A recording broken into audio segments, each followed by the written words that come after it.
로마서 강의 두 번째 시간입니다. 오늘 말씀의 제목은 죄에 대한 하나님의 진노입니다. 지난 시간 우리는 로마서 1장 앞부분을 살펴보았습니다.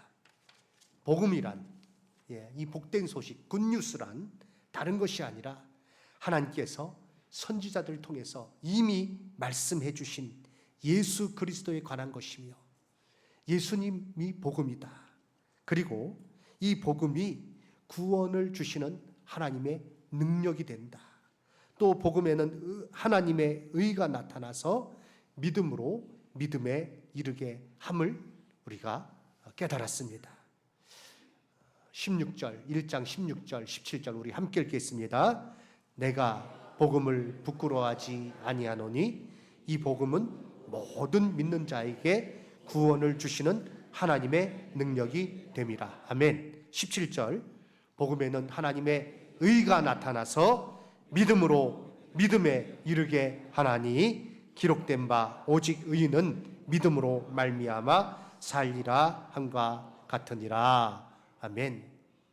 그래서 이 복음이란 무엇이고 예수 그리스도에 관한 것이 복음이고, 그리고 이 복음, 예수님을 모르는 사람들이 들어야 될 뿐 아니라 믿는 자도 이 복음을 들어야 됨을 우리가 살펴보았습니다. 왜? 열매를 맺고 끝까지 믿음에 견고하게 서기 위해서 우리는 계속해서 복음을 들어야 돼요. 복음 안에 굳게 서야 합니다. 이제 로마서 1장 후반부를 살피도록 하겠습니다. 후반부에서는요, 죄에 대해서 얘기하고 있어요. 자, 이 죄를 우리가 알아야 되는 것은 이 복음에 왜 복음이 필요한지와 바로 연결되어 있기 때문에 그렇습니다. 사람의 문제는요, 무엇인가, 뭐가 문제인지 모르는 게 문제랍니다. 흔히들 그렇게 얘기하죠. 너는 문제가 뭔지 모르는 게 네 문제야. 그게 모든 사람에게 해당된다는 거예요. 어느 학생이 칠판에 전도하기 위해서 이렇게 적었습니다. Jesus is the answer. 예수님은 답입니다. 이렇게 적어놨어요. 그랬더니 그 밑에 누가 다른 사람이 이렇게 적어놨어요. What is the problem? 문제가 뭔데? 예수님이 답입니다. 예수께서 답이십니다. 라고 했더니 도대체 문제가 뭔데? 이렇게 글을 써놓은 거예요. 복음을 전할 때, 이 복된 굿뉴스를 전할 때 사람들은요, 이게 왜 필요하냐라고 묻습니다. 예수 믿는 게 왜 필요한데? 예수가 왜 필요한데? 나는 잘 먹고 잘 사는데 도대체 왜 예수를 믿어야 하는데? 예수는 왜 믿어야 되지? 복음 나 그거 필요 없어. 이렇게 말합니다. 왜 그런가? 자신이 처한 형편을 지금 모르는 거예요. 자기가 지금 어떤 상태에 있는지를 전혀 알지를 못하는 거예요. 그래서 어느 목사님 설교하면서, 이 본문으로 설교하면서 사람의 민낯이라는 제목으로 설교를 했어요. 자기가 지금 어떤 상태에 있는지도 전혀 모르고 뻔뻔하게 살아간다는 것입니다. 깨닫지도 못하고 살아가는 거예요. 오늘 이 말씀이 참 듣기 거북한 분도 계실 겁니다. 그러나 말씀의 귀를 기울이시기 바랍니다. 그리고 죄에 대해서 깨닫고 복음이 왜 필요한지 다시 한번 알고 확신에 거하는 우리 성도님들 다 되시기를 주님의 이름으로 축원합니다. 오늘 첫 번째, 죄에 대한 하나님의 진노가 있음을, 죄에 대하여 하나님께서 진노하심을 우리에게 가르쳐주고 있습니다. 죄는 인간의 가장 중대한 문제입니다. J.I. 패커 교수는 말합니다. 죄라는 주제는 매우 중요하다. 죄에 관하여 배우지 않는다면 자신과 다른 인간들, 자신이 사는 세상, 그리고 기독교 신앙을 이해할 수 없다. 왜냐하면 성경은 인간의 죄라는 문제에 대한 하나님의 답이기 때문이다 라고 말했습니다. 죄의 문제를 다루지 않는다면 복음이 왜 복음인지 모릅니다. 한때 유행했던 긍정적인 사고방식, 또 축복의 메시지만을 전하는 야 지옥, 죄 그런 거 말하지 말아라. 하나님께서 우리에게 복을 주신다고만 하자. 이렇게 그 복의 메시지만을 선포하는 것을 캘리포니아 가스펠이라고도 이렇게 부릅니다. 그런 그 흐름 설교들이 많았어요. 그러나 분명히 하십시오. 이것이 복음이 될 수 없음은 죄에 대해서 다루지 않기 때문에 그렇습니다. 죄가 왜 문제입니까? 공의의 하나님은 죄에 대해서 진노하시며 심판하시기 때문입니다. 18절 말씀 우리 함께 읽겠습니다. 하나님의 진노가 불의로 진리를 막는 사람들의 모든 경건하지 않음과 불의에 대하여 하늘로부터 나타나나니. 이 나타났다는 단어는요 매우 강력한 단어예요. 죄에 대해서 하나님께서 진노하신다는 거예요. 죄는요 어떻게 시작되었습니까? 한 사람 아담으로부터 시작되어서 세상에 들어왔습니다. 로마서 5장 12절 말씀, 그러므로 한 사람으로 말미암아 죄가 세상에 들어오고 죄로 말미암아 사망이 들어왔다 우리에게 말씀해 주고 있습니다. 하나님께서 금하신 선악을 알게 하는 나무의 열매를 따 먹은 것, 그것으로부터 이제 죄가 사람 가운데 들어오고 사망이 찾아온 것입니다. 그러나 어떤 사람은 말합니다. 야, 좀 먹지 말라고 한 거 먹은 게 뭐 그렇게 죄냐? 너무한 거 아니냐? 이렇게 말하는 자가 있는데, 이 선악을 알게 하는 나무의 열매를 따먹은 것은 무엇입니까? 하나님의 명령을 거부한 것뿐 아니라 이제 자신이 선과 악의 기준이 되겠다는 것이고, 하나님의 명령을 따르는 인생이 아니라 자기가 자신의 주인이 되는 삶을 살겠다는 그런 선언입니다. 그렇게 주장한 거예요. 로마서 강해를 쓴 이인호 목사님은 말합니다. 이처럼 하나님을 배척하고 하나님께 등 돌리며 불순종하는 것이 죄의 본질이다. 하나님을 떠난 인간은 주체적인 존재가 아니라 죄의 노예가 된다라고 말했습니다. 이러한 죄의 노예로 살아가는 것은 하나님의 심판을 피할 길이 없습니다. 말라기 3장 5절 말씀 우리 함께 읽겠습니다. 내가 심판하러 너희에게 임할 것임이라. 점치는 자에게와 간음하는 자에게와 거짓 맹세하는 자에게와 품꾼의 싹에 대하여 억울하게 하며 과부와 고아를 압제하며 나그네를 억울하게 하며 나를 경외하지 아니하는 자들에게 속히 증언하리라. 만군의 여호와가 말하였느니라. 내가 심판하러 너희에게 임할 것이다.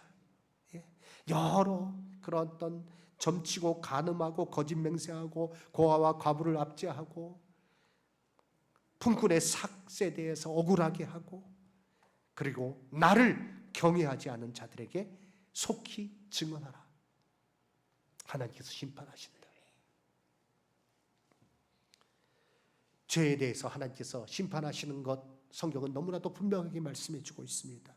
그리고 이 죄의 모습은 크게 두 가지로 나타나고 있음을 오늘 로마서 1장 뒷부분에서는 우리에게 가르쳐 주고 있어요.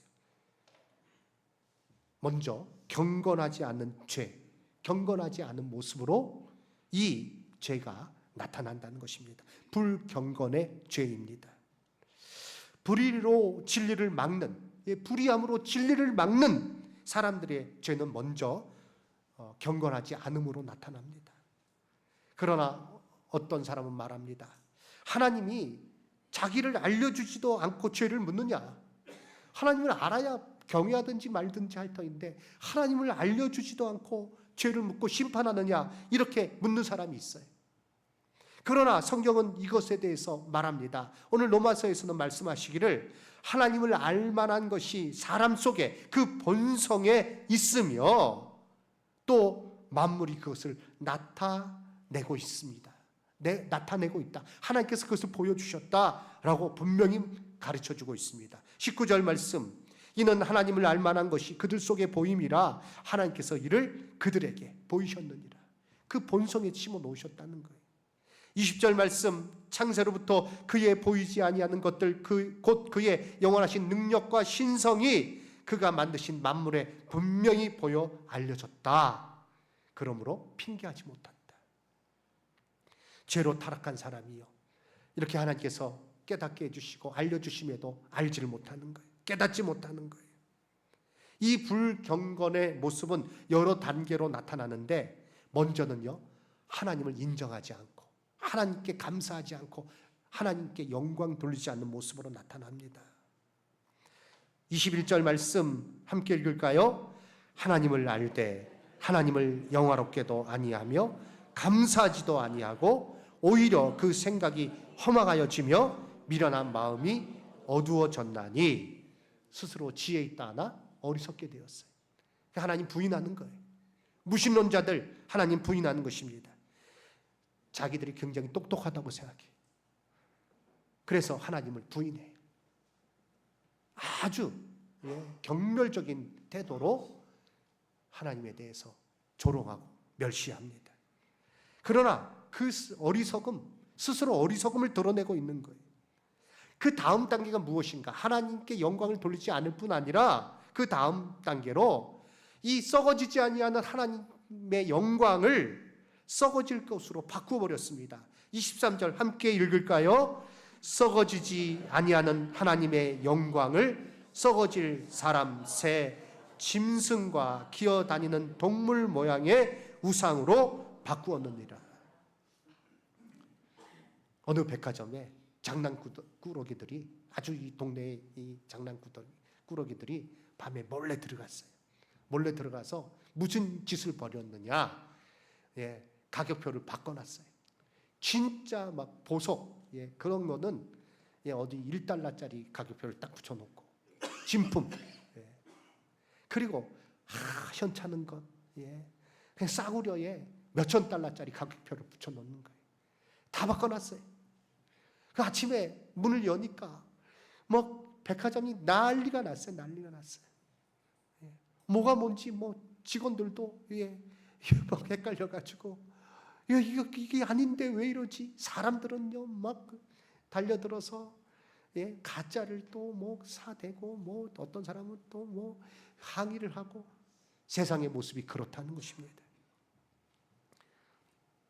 사람들은 무지하게 되어 하나님께 돌릴, 영원하신 하나님께 돌릴 영광을 우상에게 돌리며 우상을 섬기는 혼란에 빠졌습니다. 그래서 굉장히 우스꽝 모습으로 지내고 있는 것입니다.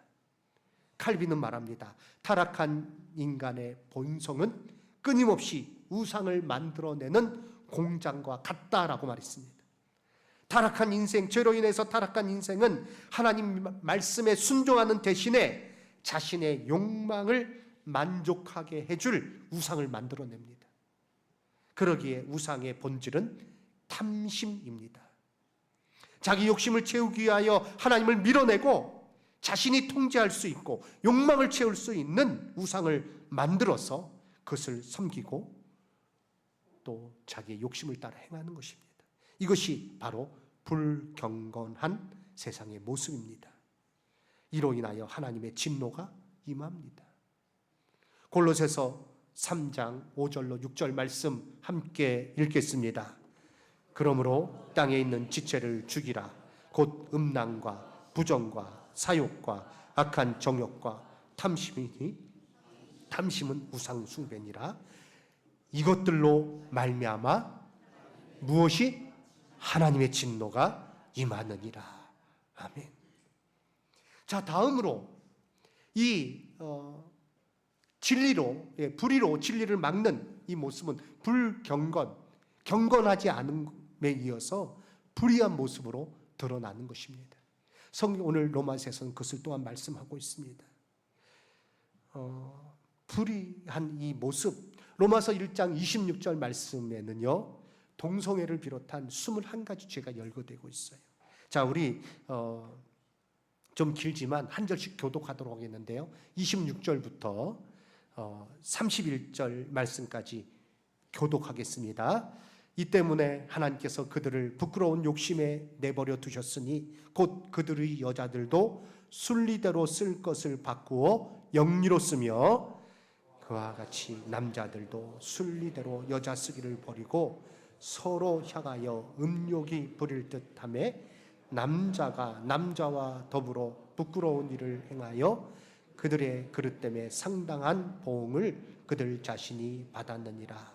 또한 그들이 마음에 하나님 두기를 싫어하며 하나님께서 그들을 그 상실한 마음대로 내버려 두사 합당하지 못한 일을 하게 하셨으니 곧 모든 불의, 추악, 탐욕, 악의가 가득한 자여 시기, 살인, 분쟁, 사기, 악독이 가득한 자여 수근수근하는 자여 비방하는 자여 하나님께서 미워하시는 자여 능욕하는 자여 교만한 자여 자랑하는 자여 악을 도모하는 자여 부모를 거역하는 자여 우매한 자여 배약하는 자여 무정한 자여 무자비한 자라.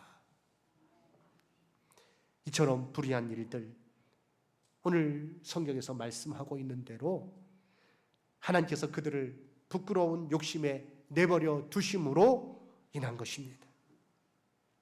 본문은 먼저 여자와 남자들이 순리대로 쓸 것을 영리로 바꾸어 쓰는 동성애의 죄에 대해서 말씀하고 있습니다. 타락한 시대의 특징 중 하나가 동성애예요. 로마의 이 타락한 시대 가운데 로마 황제 15명 중에 14명이 동성애에 빠져 있었습니다. 당시 황제와 귀족들은 소년들을 미동으로 길러 성적 놀이개로 삼았습니다.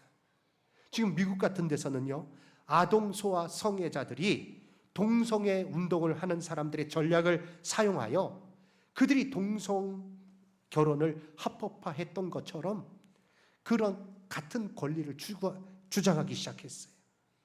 성범죄자로 이렇게 처벌받아야 될 사람들이 혼한 대낮에 자신들의 성향이 정상적이고 그리고 동성애자들처럼 자신들의 이 성적 성향도 법적 권리를 누릴 그런 권리가 있다, 법적으로 보호받을 권리가 있다, 이렇게 해달라 하는 기막힌 요구를 하는 이 시대입니다. 오늘 우리는 이 시대의 마지막 때의 일들을 보게 됩니다. 동성애를 지지하는 것이 정의와 의로움이 되고 말았어요. 그런 어떤 동성애에서 반대하면 에이, 저 꼴통 보수, 이렇게 얘기합니다. 동성애를 혐오하는 것 아닙니다. 우리 모두 죄인입니다. 생각하십시오. 우리 모두 하나님의 은혜로 구원받았습니다. 그런데 그 구원의 여정 가운데 무엇이 있습니까? 자기의 죄를 인정하고 회개하는 게 있어요. 하나님께서 죄라고 말씀하신 것에 대해서 인정하지 아니하는 것은요, 하나님을 대적하는 일이에요. 그런데 동성애자들은 하나님의 창조 질서를 거부하는 이 동성애가 불의한 것이다, 이것은 하나님의 뜻이 아니다 라고 말하는 성경은 거짓이요, 약자를 차별하는 것이라고 말합니다. 동성애를 지지하는 것이 성적 취향을 존중하며 사회적 약자와 소수의 인권을 보호하는 것이라고 그들은 말합니다. 더 심각한 것은 학교에서 아이들에게 이것을 가르치려고 한다는 것입니다. 우리나라도 예외는 아닙니다. 많은 그런 일들을 우리가 뉴스를 통해서 접하고 있지 않습니까? 국회에서는요, 계속해서 차별금지법이 상정됩니다. 매년 올라와요. 왜 우리가 이것을 반대합니까? 이미 차별금지법, 당연히 차별하지 말아야죠. 예수 믿는 사람이 차별해서는 되겠습니까? 다른 사람을? 이미 그러한 법이 있음에도 불구하고 이 법에는요, 새롭게 차별금지법 조항에는요, 독소 조항이 있어요. 결국 그것은요, 동성애 옹호법이 되기 때문에 반대하는 것입니다. 사랑하는 성도 여러분, 이와 같이 무서운 그런 죄가 참으로 죄 아닌 것으로 그렇게 자신을 포장하여서 사회에 깊숙이 파고 들어가고 있는데, 그러나 이러한 불의는 하나님 앞에 심판받을 수밖에 없습니다. 동성애뿐입니까? 자신의 지위와 힘을 이용한 성적 착취와 음란이 불의한 곳에 더욱 많음을 보게 됩니다. 우리는 이러한 불의한 세상을 살고 있고 우리가 정신 차리지 않으면 거기에 휩쓸려 갑니다. 우리는 매일 뉴스를 통해서 이러한 일들을 보고 있지 않습니까? 더 큰 문제는 이러한 죄를 부끄러워하는 것이 아니라 옳다라고 하면서 지지한다는 것입니다. 32절 말씀, 그들이 이 같은 일을 행하는 자는 사형에 해당한다고, 하나님께서 정하심을 알고도 자기들만 행할 뿐 아니라 또한 그런 일을 행하는 자들을 옳다 하느니라. 기억하십시오.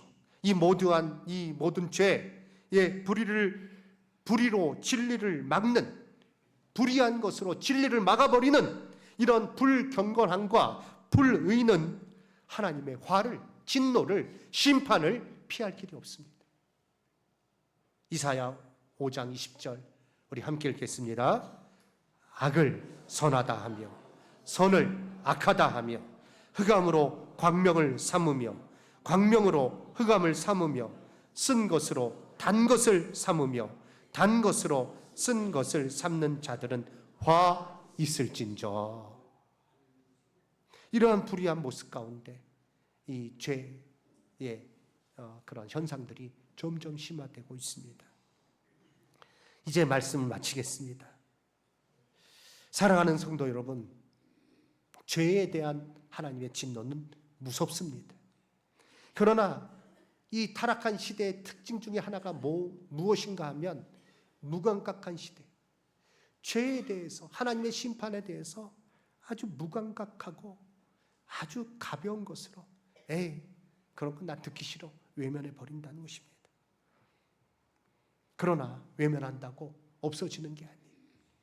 죄에 대해서 회피한다고, 부인한다고 그 벌을 피할 수 있는 게 아니에요. 18세기 설교자 조나단 에드워즈 목사님, 참 영적 대각성 운동에 불을 지핀 목사님인데요, 이 목사님의 유명한 설교가 있어요. 조나단 에드워즈 목사님, 한번 사진을 띄워주시기 바랍니다. 18세기 영적 대각성 운동의 아주 큰 인물입니다. 이 목사님의 유명한 설교 제목이요, 진노한 하나님의 손에 붙들린 죄인들이란 설교예요. 진노한 하나님의 손에 붙들린 죄인들. 그 설교의 내용을 일부 말씀드리면 이와 같습니다. 회심하지 않은 사람들은 썩은 덮개로 가려진 지옥 구덩이 위를 걷고 있는 셈인데 그 덮개가 너무 약해 언제 그 구덩이에 빠질 줄 모릅니다. 유황불이 활활 타오르는 그 처참한 지옥이 여러분 밑에 있습니다. 그런데 여러분에게는 발을 붙이고 서 있을 곳도 붙잡을 만한 지푸라기도 없습니다. 게다가 여러분의 사약함이 여러분을 납덩이처럼 무겁게 만들기 때문에 여러분은 급속도로 지옥에 떨어질 것입니다. 이렇게 하나님의 죄에 대한 심판을 얘기를 했어요. 그리고 그 심판에서 구원받을 수 있는 길은 오직 예수 그리스도 복음인 것을 강조하고 또 강조했어요. 이 설교로 인해서 수많은 사람들이 그 설교를 들으며 지옥을 보았습니다. 어떤 이는 그게 너무 무서워서 기절해서 들것에 실려 나가기도 했다고 합니다. 조나단 에드워즈 목사님은 지독한 근시였습니다. 그래서 등불 하나 들고 원고를 그냥 코앞에 대고 줄줄줄 읽은 거예요. 이렇게 마이크 대고 한 것도 아니에요. 소리를 지른 것도 아닙니다. 그런데 성령께서 임하시니까 참으로 그들 가운데 죄가 얼마나 무서운 것인지, 지옥이 얼마나 무서운 것인지 깨닫게 되고, 큰일 났네. 그리고 참으로 사람들이 거품을 물고 쓰러지고, 어찌할꼬 내가 이 지옥에 하나님의 진노에서 벗어날 수 있는 길이 무엇인가 그들이 부르짖고 회개하며 하나님 앞에 나오기 시작한 것입니다. 모든 인생이 그 종착역인 죽음을 두려워하는 원인이 바로 여기에 있습니다. 죽음을 왜 두려워합니까? 본능적으로 아는 거예요. 죄에 대한 심판이 있음을 알고 두려워하는 것입니다. 죄로 인한 하나님의 심판을 그의 본성 가운데 또한 알기 때문에 두려움에 빠지는 것입니다. 이 무서운 죄에서 벗어나는 길이 오직 예수 그리스도임을 오늘 로마서에서는 우리에게 너무나도 분명하게 가르쳐주고 있습니다. 처음 질문으로 돌아가겠습니다. 왜 복음이 필요합니까? 왜 예수 그리스도를 믿어야 됩니까? 왜 예수 그리스도의 십자가 앞에 나가야 됩니까? 죄를 해결할 수 있는 길은, 그래서 하나님의 진노와 심판을 피할 수 있는 길은 이것밖에 없기 때문에 그렇습니다. 그래서 복음이에요. 그래서 굿뉴스예요. 그래서 생명의 소식인 것입니다. 놀라운 그런 생명의 소식, 오직 예수 그리스도, 참으로 그 복음, 우리는 이것이 우리에게 모든 이에게 절대적으로 필요한 것입니다. 이 복음으로 말미암아 죄의 문제를 해결받고 하나님의 자녀가 된 것에 대해서 감사하시기 바랍니다. 그리고 이 복음을 날마다 붙드시기 바랍니다. 이것을 아직 모르는 사람에게 전하시기 바랍니다. 그리고 우리는 이 복음을 기뻐하며 자랑하며 이 복음을 증거하며 살아가는 자가 되어야 되겠습니다. 왜 복음입니까? 왜 복음이 필요합니까? 왜 죄에 대해서 알아야 됩니까?